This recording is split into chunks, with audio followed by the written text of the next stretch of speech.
Hello అండి, ఇవాళ mini వ్లాగ్లో ఎగ్ పులుసు చేస్తున్నాను, చూసేయండి. ముందుగా ఇందులో కొంచెం ఆయిల్ వేసుకోవాలి, కొంచెం తాలింపు గింజలు వేసుకోవాలి, ఒక 2 పచ్చిమిర్చి వేసుకోవాలి, ఉల్లిగడ్డలు వేసుకోవాలి, ఇందులో కొంచెం కరివేపాకు వేసుకోవాలి, కొంచెం పసుపు వేసుకోవాలి, కలుపుకోవాలి మంచిగా. ఉల్లిగడ్డలు మగ్గడానికి కొంచెం ఉప్పు వేసుకోవాలి, కలుపుకోవాలి. కొంచెం అల్లం పేస్ట్ వేసుకోవాలి,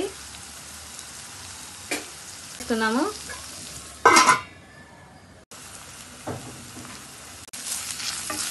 కలుపుకోవాలి కారం వేసుకొని.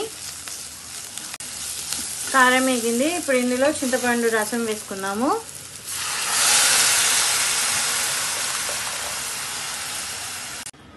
ఇందులో ఇంకొంచెం ఉప్పు వేసుకుందామండి. పులుసు మరుగుతుంది, మూత పెట్టేసుకోవాలి.